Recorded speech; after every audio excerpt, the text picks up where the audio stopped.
Bueno, les quiero presentar a Julio, a ver si te prendo la cámara, Julio, así te conoce la gente. Sí, No sé si se puede prender. la cámara Bueno, mía está prendida, Victoria. Me dice que el anfitrión tendría que activarla. a ver, fíjate ahí.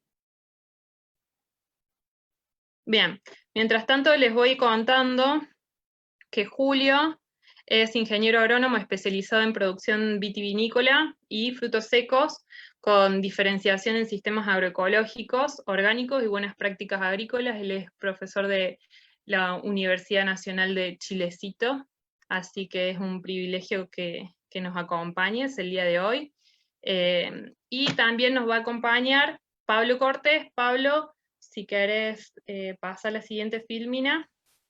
El Hola, hola. ingeniero Pablo Cortés está desde Chile transmitiendo la pantalla. Él es parte del equipo de Quilimo, es parte del equipo de ventas y ejecutivo de muchas cuentas que tenemos allá del otro lado en Chile. Bienvenidos a los dos, muchas gracias por acompañarnos. Gracias, Victoria. Bueno, vamos a pasar a la presentación. Contanos un poco de qué vamos a arrancar en este momento, Pablo. ¿Vos vas a arrancar? Sí, ¿se escucha bien primero? Te quería consultar. Sí, se escucha perfecto. Ya, muchas gracias por la presentación. Buenas tardes, Julio, y a todos los que nos acompañan. Bueno, un poco para contarles lo que vamos a estar hablando hoy. Vamos a comenzar hablando a grandes rasgos lo que es la fenología y el consumo hídrico en la vid. Posteriormente vamos a hablar del uso del dendrómetro y el potencial hídrico con cámara de Cholander, que son herramientas que se usan directamente en el campo y son lo más probable muy conocidas por ustedes. Y finalmente vamos a conversar y les vamos a contar cómo se usa nuestra tecnología, siempre pensando en lo que es optimización del agua, del riego del campo. Y vamos a cerrar con un ciclo con las preguntas, con cualquier consulta que tengan ustedes respecto a la charla. Vamos a aclararlas al final. Perfecto. Ok. Un poco para hacer la contextualización de qué es el cultivo de la vid y cómo funciona, lo vamos a dividir en las etapas que es, como se ve aquí en la gráfica, lo que es brotación, en floración, cuaja y embero, y finalmente lo que es maduración, tal cual como aparece aquí en la fotografía. Yendo de lleno a lo que es el requerimiento hídrico por cada etapa fenológica de la vid. Inicialmente se puede apreciar en la curva acá que lo podemos dividir en tres etapas de crecimiento, lo que es brote, crecimiento de la valla y los picos radiculares, que son muy importantes en el proceso de la vid. Y si lo dividimos en etapas y en un poco lo que demanda la demanda hídrica que tiene cada etapa, la brotación se lleva cerca del 1.5%, al igual que la floración, y a medida que va avanzando el ciclo fenológico, ya lo que es flor y cuaja son cerca del 10% del requerimiento hídrico, y el mayor requerimiento hídrico se lo lleva a lo que es cuaja embero y embero maduración, con un 43 y un 44% respectivamente. Entonces, bajo esta lógica, uno hace la estructura de la gestión de riego del campo, y es muy importante tener estas consideraciones bases. O sea, yo sí o sí tengo que saber que a partir de la flor y cuaja hasta la maduración voy a tener el mayor consumo y necesidad hídrica en la planta. Entonces, por ende, en esos momentos se tienen que hacer las mejores gestiones hídricas. Ahora, es súper importante que considerar que hay hartas variables que uno tiene que estar tomando en cuenta cuando se toman estas decisiones de riego. Normalmente la pregunta que todos nos hacemos es cuánto regar y cada cuánto, la frecuencia que hay. Y esa información normalmente está en relación a la variedad que yo estoy trabajando, a la capacidad de agua del campo como tal, a la evapotranspiración, que es algo que vamos a conversar gran parte de la charla, a la densidad de la plantación, el número de plantas por hectáreas que hay en este caso en el campo. La fertilización, que es algo que no se puede dejar de lado, y también se tiene que considerar siempre lo que es el sistema de conducción del viñedo. Ya tomando todas estas consideraciones que están listadas, estos 6 puntos, uno tiene que hacerse una línea de trabajo para lo que es la gestión del campo. Los voy a invitar ahora a ir a de lleno en lo que nos va a contar Julio respecto al dendrómetro, cómo funciona, cuáles son los resultados que se han tenido en el campo, especialmente con la experiencia que ha tenido Julio. Así que le doy el pase. Muchas gracias, Julio, por presentarnos. Muchas gracias a Pablo, gracias Victoria por la presentación. Un saludo a toda la gente que nos acompaña desde acá de Chilecito, La Rioja, desde Argentina. Básicamente es contarles nuestra experiencia con el uso del dendrómetro, específicamente en pasas de uva, y en este caso en viñedos que se están trabajando con un sistema de secado que se llama DOB. El dendrómetro, si pasamos por favor la siguiente filmina, es simplemente un transductor de desplazamiento. ¿Qué quiere decir esto? Es un equipo que por un lado está fijo al tronco principal de la planta y como ustedes podrán ver tiene un sensor en la parte más arriba que lo que está haciendo es medir cómo va modificándose hora a hora el diámetro del tallo o lo que tendría que ser, en este caso, dependiendo de la hora y demás, cómo se va moviendo el diámetro y cómo es el equipo, en la sensibilidad que tiene como para ir midiendo esas modificaciones que va haciendo el cultivo durante su ciclo, durante los meses, durante los días e inclusive durante las horas. En este caso, este equipo tiene una sensibilidad micométrica y en nuestro caso, en uvas para pasas, lo manejamos en forma de la variación que hay milimétrica, hora a hora o día a día en el cultivo.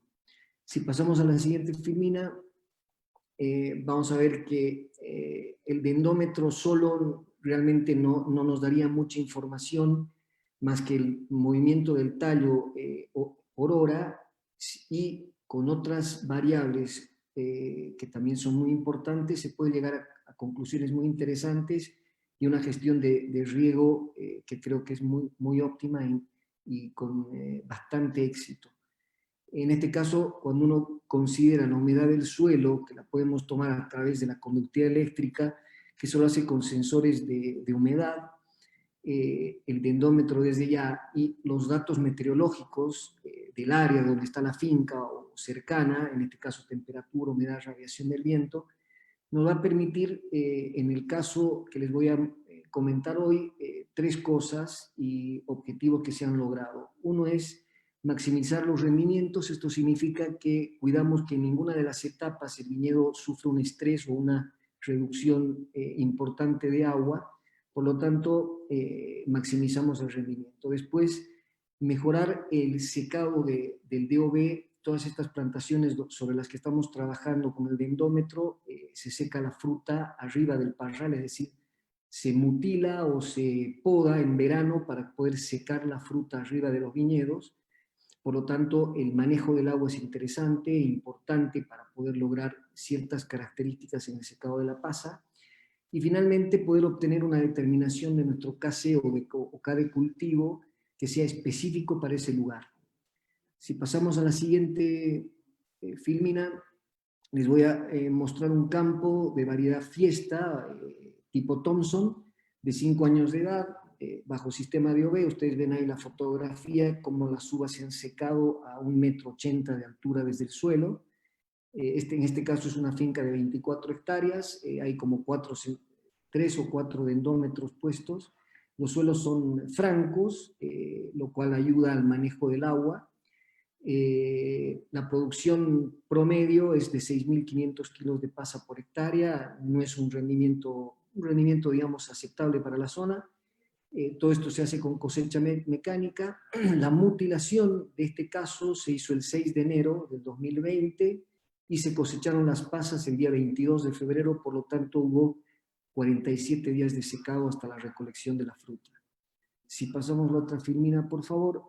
Ahí vemos la curva de la variación del diámetro del tallo, que es el equipito que ustedes vieron al principio.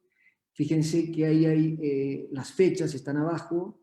Fíjense cómo desde el mes de agosto empieza a subir el diámetro del tallo, y en septiembre, y diría yo fin de septiembre hasta los últimos días de octubre, es el crecimiento más rápido, digamos, o sea, la tasa de crecimiento es mayor, y después hay una pequeña caída que se da a mitades de diciembre, y después ya el diámetro del tallo es prácticamente constante, dando una idea general que la variación desde inicio de temporada hasta cosecha no es más de 3 milímetros, a veces llegamos a 4. Esa variación es importante relacionarla con los sensores de humedad. ¿Qué significa esto? El sensor de humedad nos da la tranquilidad que el manejo del agua que estamos haciendo versus la comparación de cómo va creciendo el diámetro del tallo, es decir, siempre fue constante, como ustedes lo vieron el crecimiento fue constante en los primeros estadios del cultivo, y después, ya terminado el embero, se baja, se reduce el agua, como ustedes ven ahí en la curva, y el diámetro empieza a hacerse y estabilizarse casi constante. La estrategia de riego en este caso ha sido, en un primer momento durante agosto, riegos importantes, fuertes, pero cada seguramente 10 días, más o menos. Después la frecuencia varió y pasó a 8, 7 días, una vez por semana, que se hizo hasta el fin de octubre.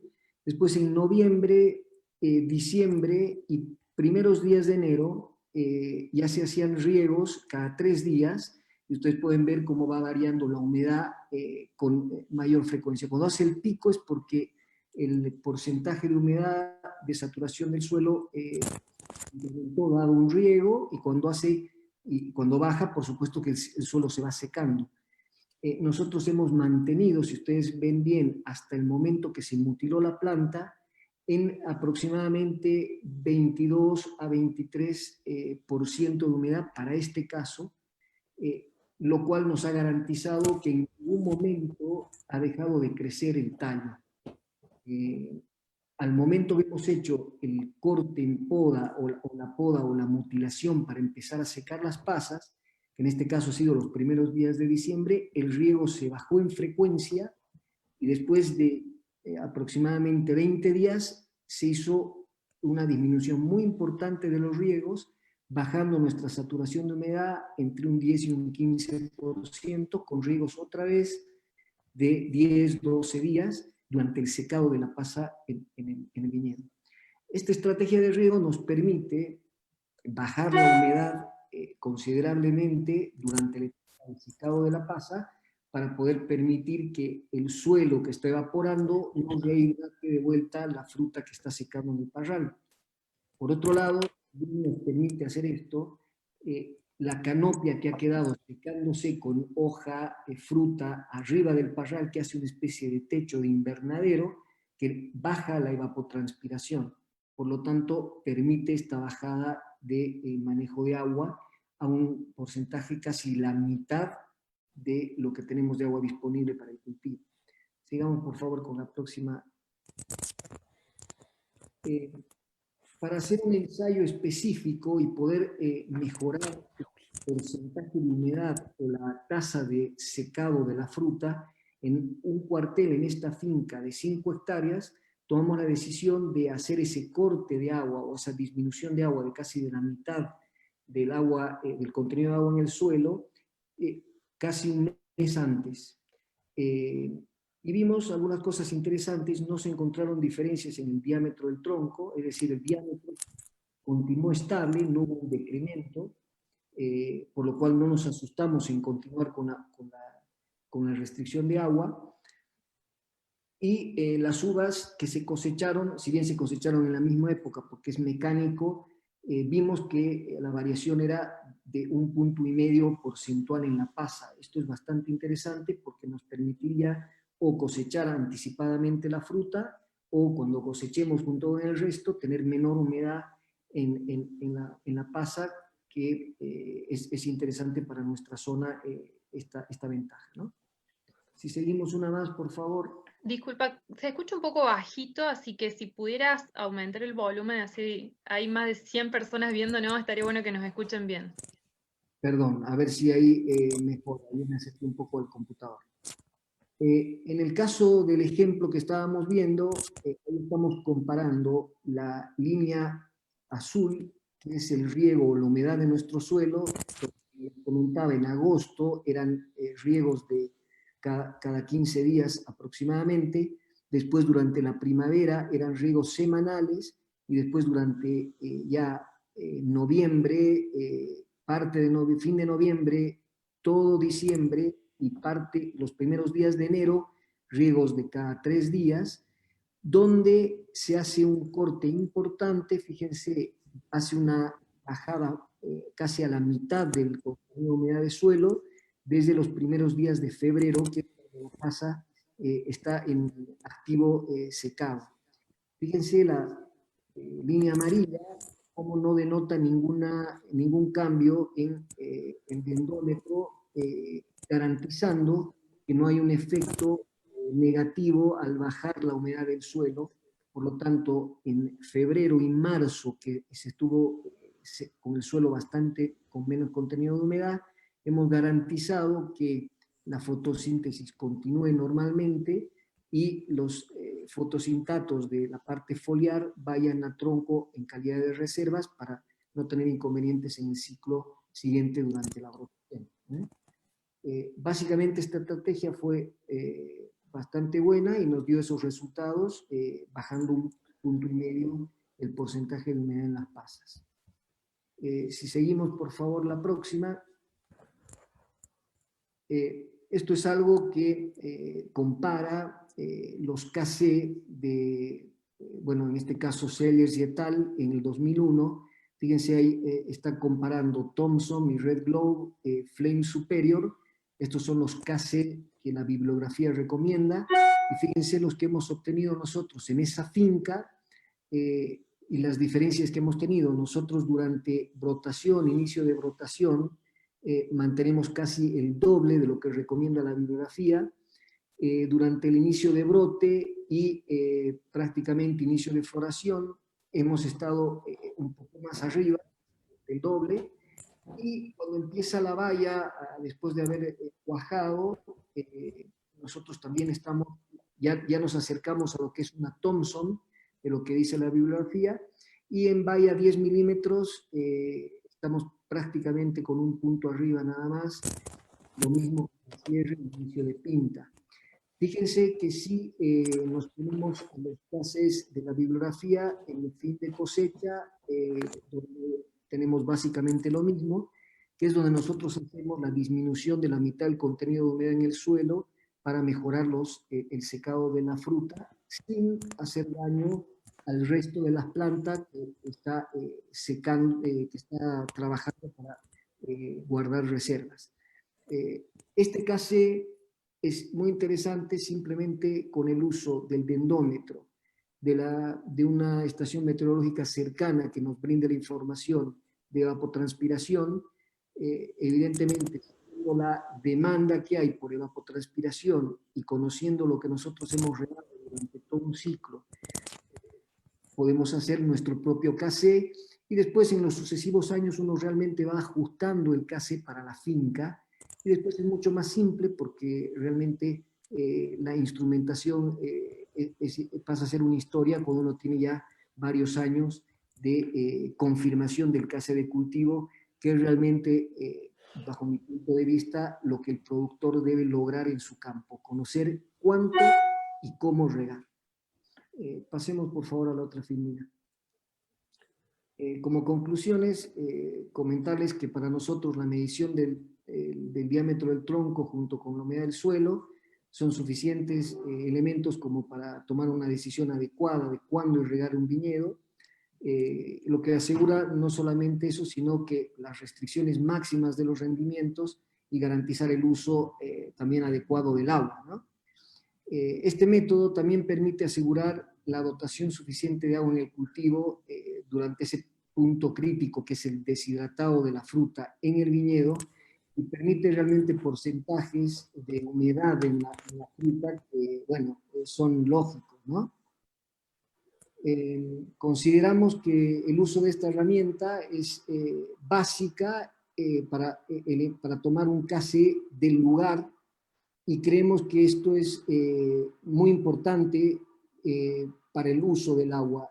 Aquel productor que está trabajando, irrigando un cultivo, con la conciencia de lo que significa pagar una factura de luz al que es electrodependiente, o tener la conciencia de tomar un turno de riego para llenar una represa, creo que es el objetivo que deberemos encarar en estos próximos años en nuestra agricultura, en nuestra región, porque el agua cada vez está siendo más problemática. Por favor, sigamos en la próxima filmina. Te molesto un segundo, es como si se estuviera filtrando un sonido a través de tu micrófono, no sé si raspa con alguna superficie, pero está generando un poco de interferencia. Ahí está, ahí estoy mejor, Víctor. Fíjate si se escucha mejor. Sí, sí, sí, mejor, muchas gracias. La siguiente parte de la charla es esto de la cámara de Schollander, que no tiene nada que ver ya con pasas de uva, sino es un viñedo de uvas de vino. Si pasamos a la próxima filmina, podemos ver que básicamente lo que hace una cámara, muchos lo deben conocer, es tomar el potencial hídrico del cultivo. En este caso lo hacemos en el preamanecer. La cámara de Schollander es una medición directa del contenido de humedad del cultivo, nos permite tomar decisiones acertadas en cuanto a, sobre todo, las restricciones de agua, y que no sean exageradas, para lograr, digamos, cierta calidad en la fruta distinta a lo que normalmente hacemos cuando no medimos el contenido hídrico del cultivo. En nuestra zona es muy importante, y sobre todo también pensando en que no vaya a haber detrimentos de los rendimientos, sin restringir, digamos, el estado hídrico del cultivo, ¿no? En la siguiente filmina vemos lo que es básicamente una cámara de Schollander. Es una cámara totalmente hermética, donde ustedes verán el pedicelo de la hoja sale para afuera de la cámara. Lo que se hace es generar presión sobre la hoja hasta que se emite una gota al final del peciolo de agua. Mientras más presión debo hacer para lograr esa gota de agua, significa que el contenido hídrico es menor, y cuando ejerce una presión menor y ya la gota se ha formado, significa que el estado hídrico de la hoja es mayor. Por lo tanto, es una medición directa de la situación hídrica del cultivo, ¿no? En el caso que vamos a ver ahora, es un Malbec que tiene 15 años de edad, espaldero de 2,5 por 1 en su marco de plantación, tiene 30 hectáreas, los suelos son francos, tiene 14% de arcilla, limos y, bueno, arena en una proporción para formar suelos francos. La producción de este viñedo es de 11.000 kilos por hectárea, y se cosecha en forma mecánica. En la siguiente filmina vamos a poder ver la estrategia de riego. Ahí hay dos curvas. La primera es una donde ustedes pueden ver la máxima capacidad, la que vamos concentrando durante el ciclo del cultivo, y la amarilla, la de más abajo, es la que no queremos sobrepasar para no hacer un estrés mayor al que está planificado. Fíjense que donde empezamos realmente a hacer una restricción es en la parte de maduración, donde estamos en 1.3 bares más o menos, en este caso hasta casi cosecha, donde hacemos una restricción hídrica, y después volvemos ya a rangos de 1 o sobre 1, donde ya dejamos de restringir el cultivo, ¿no? Después, en la post cosecha, volvemos a un estado de potencial hídrico normal, para que el viñedo continúe con una fotosíntesis sin restricción y pueda pasar todos los topos intactos a reserva en el tronco. Con esta estrategia realizamos el año pasado la siguiente curva, que la vemos en la próxima diapositiva. Fíjense, justamente en octubre hasta los meses, hasta el 20 de diciembre, 30 de diciembre, nosotros estábamos entre 1.1, 1.6 de medición y ya haciendo un estrés en los meses donde la fruta estaba en plena maduración, que viene a ser desde enero hasta febrero, donde hemos madurado la fruta con un estado hídrico mucho más exigido en cuanto a la transpiración. En la siguiente filmina vamos a ver cómo se comporta en relación a lo que es la estrategia que les decía con la curva de menor que no debíamos sobrepasar. Fíjense que desde octubre hasta diciembre, el 20 de diciembre aproximadamente, todas nuestras mediciones, que es el color azul, han estado abajo de 1.5, por lo tanto el cultivo ha estado bastante cómodo hidráulicamente, y cada vez que se riega ustedes ven una bajada, por ejemplo en el caso del 18 de octubre, un riego que bajó el contenido de humedad de 1.51 a 0.72, y así sucesivamente. Apenas se estaba llegando a la estrategia de riego, se volvía a regar.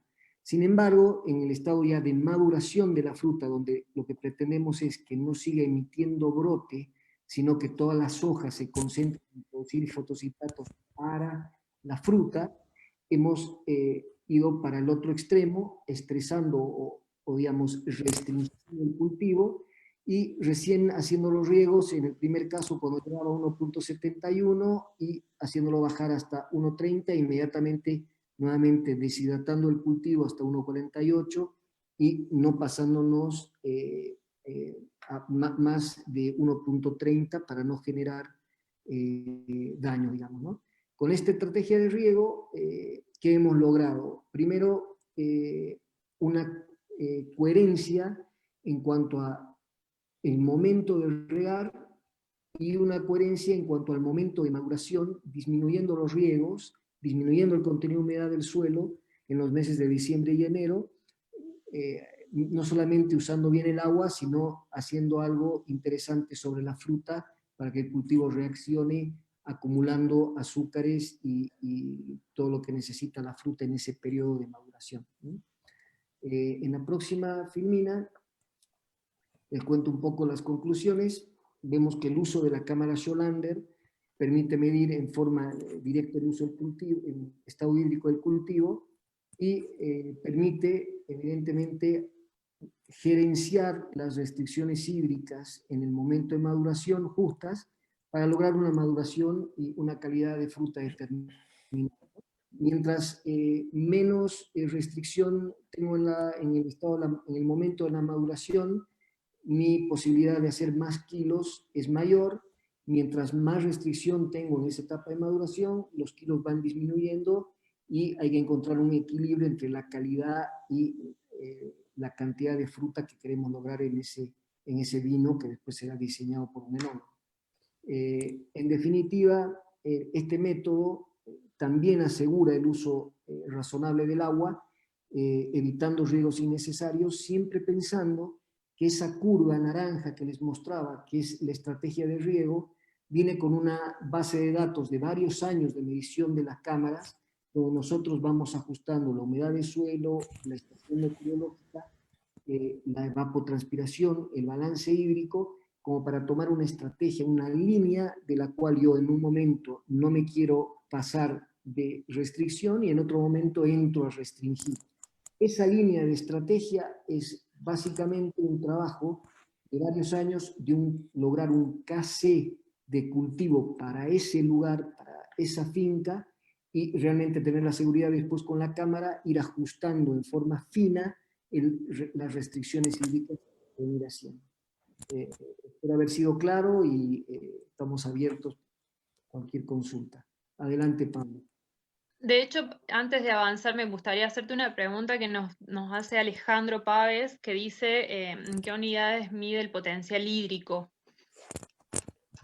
En el gráfico estaba en bares, hay un gráfico que estaba en bares, y hay algunos equipos, la mayoría se están midiendo en bares. Perfecto, bueno.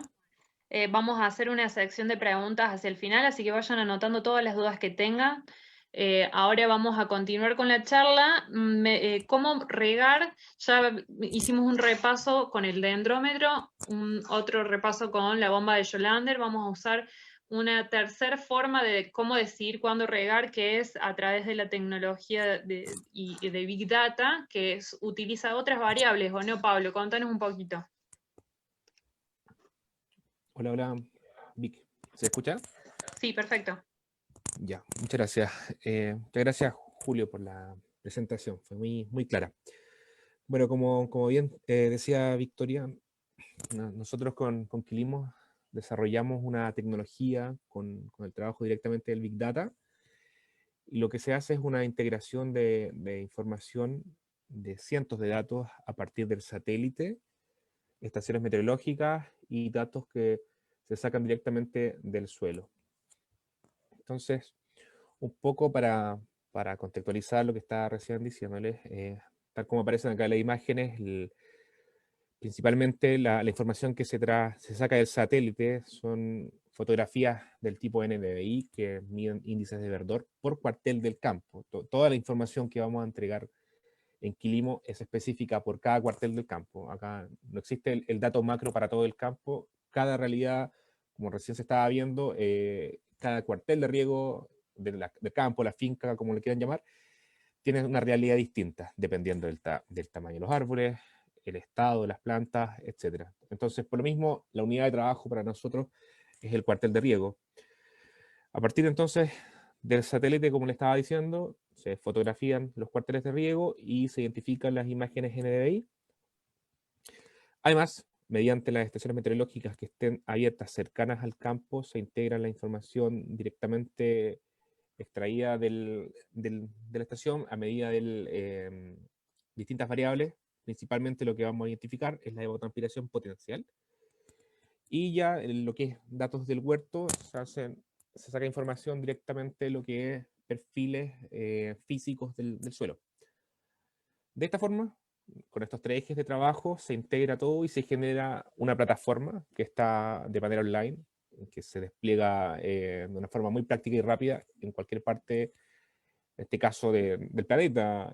Actualmente estamos trabajando en Chile, en Argentina, donde partió esto, de hecho en el extremo sur de Chile, en México, en Perú, entre otros lugares. Entonces, esto es una tecnología bastante escalable y de fácil aplicación.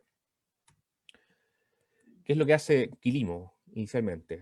Lo que se hace es un balance hídrico de cada cuartel del campo, en el cual, a partir de la información que recién les dije, de esas tres variables, se llega a un estado inicial hídrico del campo y se van alimentando las curvas que les voy a mostrar más adelante, a partir de la evapotranspiración real, que fue calculada mediante los datos que nos entrega el satélite y la estación meteorológica, y a esto se suma, a este balance, lo que es la lluvia en milímetros y los riegos también en milímetros. Y a partir de eso se llega a un contenido de agua, a un balance hídrico en el perfil del suelo.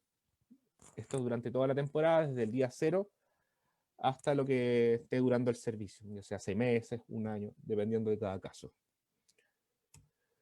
Ahora, tal como les estaba diciendo al inicio, cada cuartel del campo tiene realidades distintas. Entonces nosotros hacemos una comparación. Lo que está apareciendo acá en la gráfica son resultados del coeficiente de cultivo, el KC. El KC nosotros lo modelamos a partir de la información que nos entrega el satélite, principalmente, y con esos datos, con un algoritmo que tenemos propio de Quilimo, se puede modelar el coeficiente de cultivo día a día de cada cuartel del campo. Entonces la curva azul es la curva que está modelada en un cuartel. Esto es un campo real, que es UMS en este caso, en la región de Coquimbo, en el centro norte de Chile, para que se ubiquen.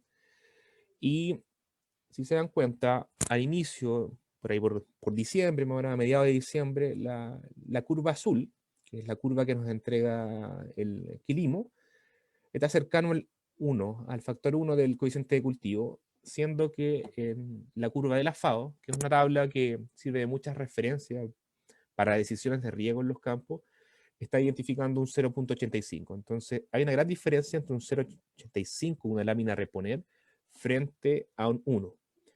Y en este caso, ya avanzando la temporada, por ahí por enero más o menos, ocurre al revés. La FAO continuaba indicando que era necesario usar un coeficiente de cultivo de 0.85 y con Quilimo pudimos identificar que incluso fue menor a 0.8. Entonces, nuevamente, aquí cada milímetro que varía en una recomendación de riego que se lleva a tiempo después de riego de la lámina a reponer, vale oro.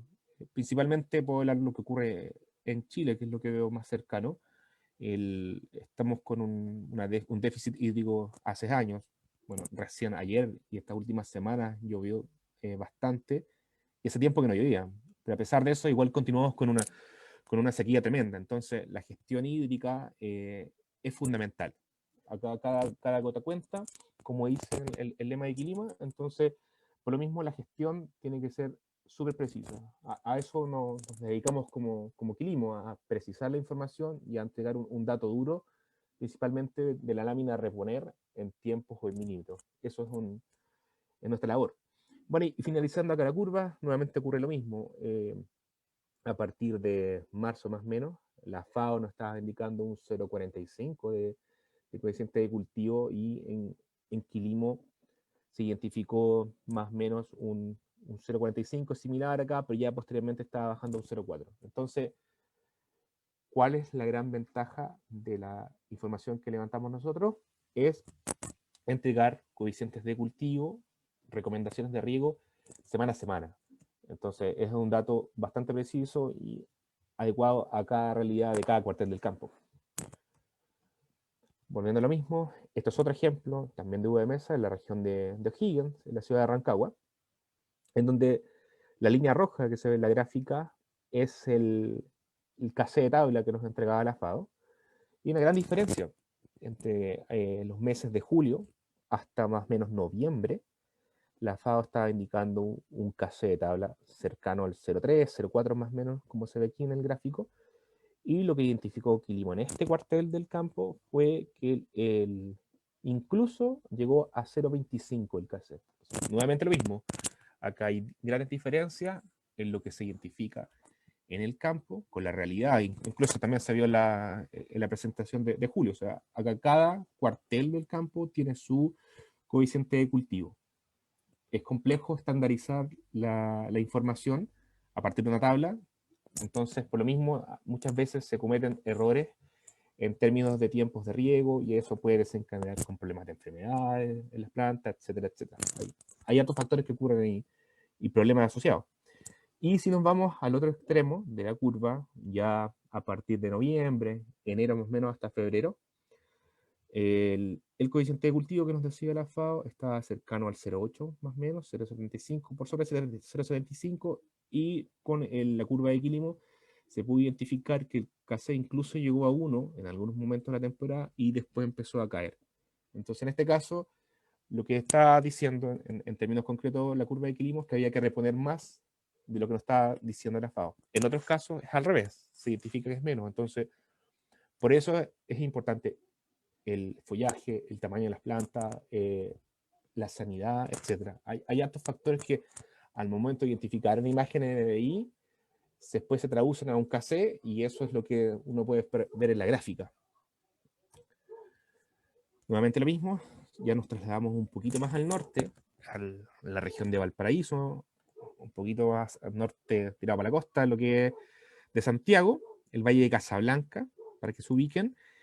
Y acá ocurrió al revés de lo que estábamos conversando recién. El KC que se ve en la tabla está siempre cercano al 0.7, o sea, desde noviembre hasta más o menos febrero, como se ve aquí, está fijo en 0.7. Y lo que se identificó con Quilimo en este cuartel fue que estaba más o menos con un pic, llegando a un 0.6, no alcanzó a llegar a un 0.6, y gran parte de la temporada se movió entre 0.4 y 0.5 más o menos. Entonces, nuevamente lo mismo, o sea, si nos vamos en términos de eficiencia hídrica, acá hay un dato duro, que se entrega semana a semana, en donde se identifica cuál es la lámina a reponer en milímetros o en horas más representativa de la realidad que está pasando en el campo, más allá de una tabla que es general. Entonces, como conclusión, es importante decir que hoy en día hay mucha tecnología y hay muchas herramientas que están asociadas al riego. Efectivamente, son decisiones que son complejas y no solo en la vid, en todo tipo de cultivo. Entonces, es importante tratar de integrar la mayor cantidad de información que uno tiene y procesarla de una forma correcta, ojalá con datos precisos. Entonces, les queremos presentar acá un resultado estadístico de unas encuestas que hemos hecho nosotros ya. Yo creo que llevamos fácil 10 webinars desde que partió la pandemia, que es donde hemos hecho más webinars. Y tenemos una encuesta de 170 agricultores, más de 170 agricultores, en donde se demuestra que más del 20%, más del 22,8% de las personas que votaron, de los agricultores principalmente, usan la calicata como una herramienta de decisión de riego. Y la de calicata, como todos sabemos, efectivamente, como ojo humano es muy creíble porque uno quiere ver el agua en el suelo y hay información que quizás el dendrómetro o el mismo satélite no nos puede entregar, que es ver cómo se mueve el bulbo del agua en el perfil del suelo, el estado de las raíces, etcétera, etcétera. Pero es súper importante destacar que si bien la calicata uno la puede asociar a un porcentaje de humedad mediante el tacto, acá necesitamos herramientas precisas que nos indiquen realmente cuál es el porcentaje de agua que tengo en el suelo o cuánto es lo que realmente yo debería estar reponiendo. Entonces, hay sondas de por medio que tienen un 0%, al ojo que es un 18%, es un valor bastante elevado respecto a que la decisión de riego, yo creo que fácil el 60% del éxito de una producción agrícola depende del riego. Entonces, dejar la suerte del campo un 18% al ojo es complejo. Algunos tienen hardware en el campo y así sucesivamente. Las cassettes de tabla siguen siendo muy utilizados, los datos que nos entrega la FAO. La bomba de Cholander, como recién la estábamos presentando, un 7,6% y otros.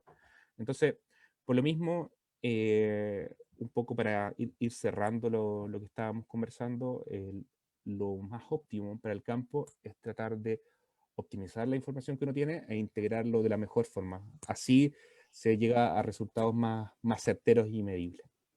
Tal Espero cual que les como, hayan entendido. sí. Muchas gracias, Victoria.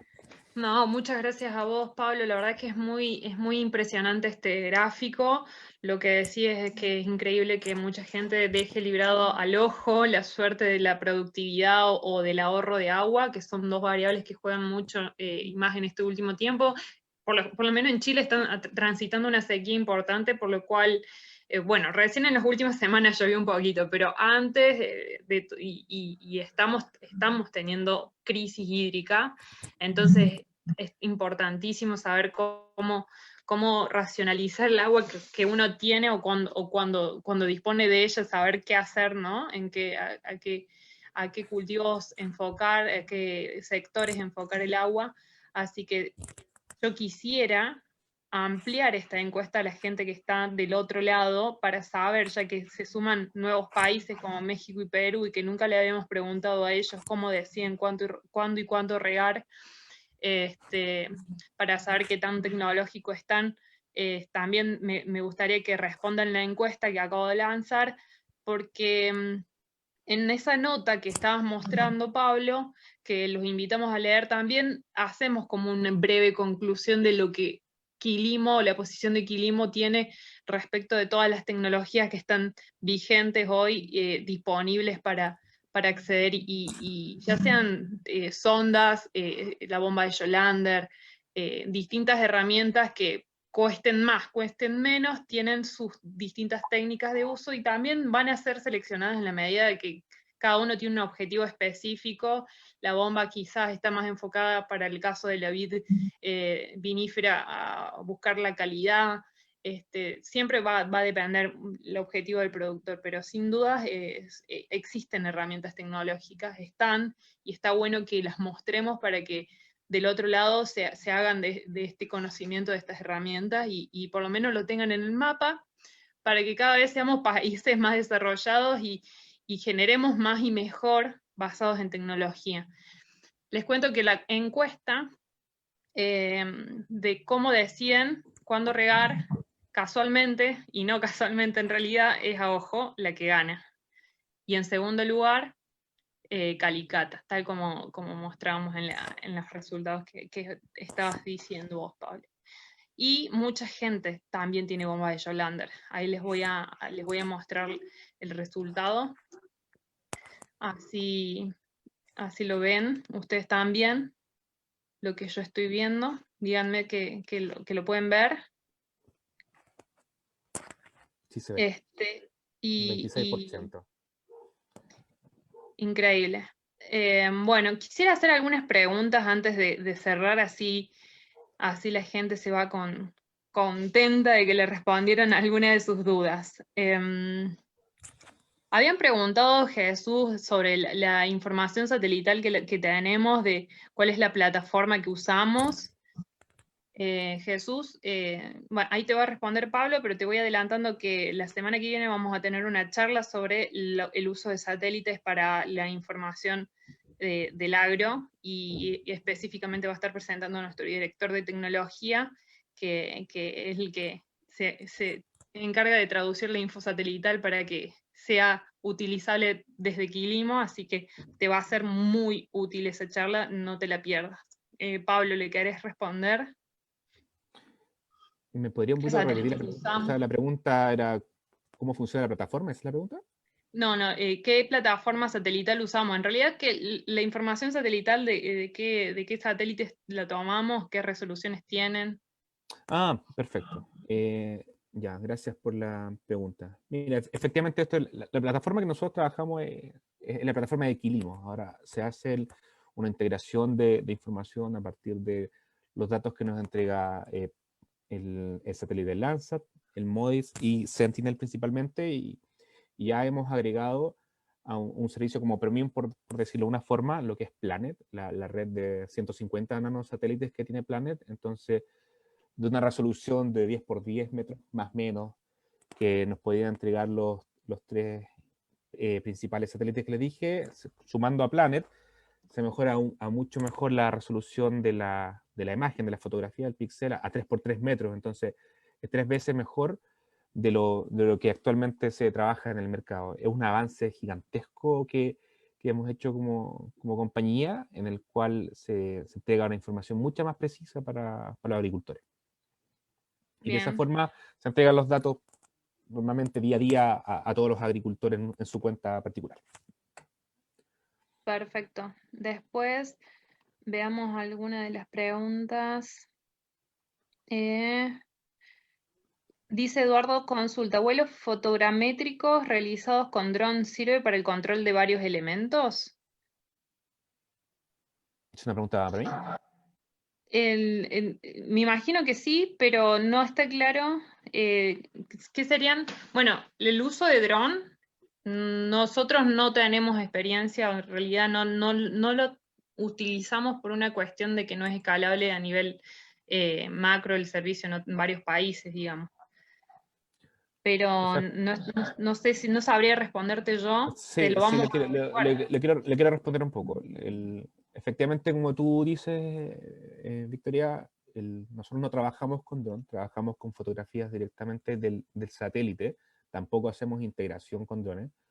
Por lo que estás diciendo tú, o sea, acá se necesita una información continua y es imposible tener 365 días del año volando un dron, 24 horas. Entonces, las decisiones de riego se tienen que tomar constantemente y el dron tiene otro objetivo. Efectivamente, se puede traer información similar para momentos precisos del año, pero nosotros apuntamos a una continuidad de datos durante toda la temporada de riego. Entonces, con un dron es imposible hacerlo. Bien. Está claro. Después dice José, gracias por la charla. ¿Han comparado los CACE con otras publicaciones más recientes y no los de la FAO? Eh, En o sea, realidad, puede ser para comparar, los dos las preguntas, para Julio o para mí. claro, bueno, en realidad sería interesante que junto con la pregunta nos pusieran para quién es a quién está dirigida, si para Julio o para Pablo, pero Le doy la palabra a Julio, que sí quiere responder. Julio. Julio, ¿nos Ya escuchás? tengo que serles honesto. Yo los escucho bien. ¿Ustedes me escuchan? Sí, Hola. ¿Ahí me escuchan, sí, Victoria? sí, sí se escucha. Perfecto. Decía que tengo que serles franco con mi apreciación de los cases definidos por autores en una estación nueva. Mi apreciación es que realmente distan mucho de las realidades que nos tocan para cada lugar y para cada finca. Como bien hemos visto en lo que ha presentado Pablo y como ustedes han podido observar en nuestra experiencia de nuestros cases tomados en forma local y puntual, hay diferencias importantes. Por lo tanto, mi consideración es que con el uso de una estación meteorológica cercana al predio del productor y con un simple cálculo de saber cuánto yo riego en mi campo con un caudalímetro, obtener mi case bastante cercano con 2 o 3 instrumentos. Un medidor de humedad, un dendómetro, que nos dé la medición directa del cultivo y realmente hacer un case propio. Esa es mi apreciación respecto de la comparación de los case con diferentes autores. Los autores evidentemente nos dan la generalidad, pero me parece que es nuestra responsabilidad ya en forma particular elaborar nuestra propia estrategia de riego. Sí, está clarísimo. Sumándome, me suman las mismas palabras de Julio. Acá efectivamente una generalidad, la gráfica habla por sí sola, y tal como con los estudios que ha hecho Julio y con los que presentamos nosotros con nuestros resultados, en la gran mayoría de los casos no hay mucha coincidencia con la realidad del campo frente a lo que dice una tabla. Está claro. Bueno, y la última pregunta para vos, Julio, dice que los cruces de datos que hiciste de medición de potencial hídrico con fotosíntesis o temperatura foliar de las vides, no está la pregunta. Perfecto. Ok, Alejandro, si querés hacer alguna pregunta con respecto a eso, a esos datos que mostró, avísanos. De todas formas, vamos a mandar toda la presentación a sus correos electrónicos a todos los que están participando y vamos junto con eso a mandar la invitación para el próximo webinar que va a ser sobre imagen satelital. Vamos a hablar también sobre imágenes de alta resolución. Y bueno, no quiero extenderme mucho más para que no se pase de la hora que siempre estamos programando para estos espacios. Sí les quiero contar que la semana que viene, además de este webinar, va a salir un podcast nuevo. Vamos a estar sacando charlas con especialistas en distintas temáticas, así que síganos, se llama Academia de Irrigación en Spotify, búsquennos. Y ahí me están aclarando por la cucaracha, por el oído, que en realidad la pregunta es si hiciste cruces de datos con la medición de potencial hídrico y fotosíntesis o temperatura, Julio. Digamos, el caso donde hemos visto la medición con las cámaras de Schollander es un caso donde hay una curva que está, digamos, referenciando el nivel de condición hídrica de nuestro cultivo en relación a varios años de medición, donde se ha contemplado una estación meteorológica que te mide viento, temperatura, humedad, radiación, con la cual obtenemos un dato realmente local de la evapotranspiración de cultivo, y después de vuelta contrarrestando con lo que nosotros aportamos, hemos ido haciendo una medición de nuestro KC. Ese KC de cultivo es el que ha ido rigiendo la estrategia de riego de esa finca. ¿Dónde entra la cámara de Schollander? La cámara de Schollander entra en ir testeando que cuando vamos reponiendo a través de nuestro case el agua que hemos medido que debemos reponer, vamos generando una línea de potencial hídrico que es el adecuado para nuestro cultivo sin restricción. Esa línea que vemos es la que yo después he ido variando en función al objetivo, en caso particular de esa empresa, que era mejorar la calidad de la fruta. ¿En qué momento? En el momento de maduración. Teniendo nosotros la línea óptima de riego a través de nuestro case de varios años de trabajo y de mediciones, podemos después ver hasta cuánto podemos restringir sin causar un daño sobre la fotosíntesis del cultivo. Básicamente mi respuesta es que lo que estamos viendo son casos de este año, pero tienen un respaldo de toma de datos de varios años que tienen que ver con la evapotranspiración del case local de cultivo, que son las cosas que estamos proponiendo hoy con Quilimo y de acuerdo a nuestra experiencia en La Rioja, que es el dato básico como para realmente hacer el uso adecuado del agua. Espero haya sido respondido a la pregunta. Sí, perfecto. Muchas gracias. La verdad es que estamos ahí ya justo sobre la hora. Quiero sacar una última consulta más sobre todo lo que quieren hacer respecto a esta información posteriormente.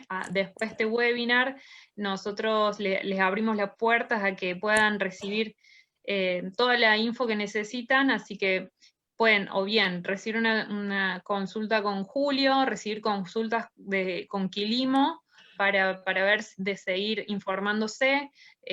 Nosotros, como les dije, vamos a generar contenido semana a semana para que puedan acompañarnos, y me quedo con esto que decimos Pablo y Julio, que las tecnologías están disponibles, hay que visibilizarlas, hay que poner, hay que debatir, hay que democratizar la información que tenemos y volverla accesible a todos los productores, asesores y estudiantes que nos vienen acompañando. Así cada vez desarrollemos mejores habilidades en torno al campo y generemos mejor y más. Así que eso es una reflexión con la que me quedo, y muchísimas gracias por acompañarnos.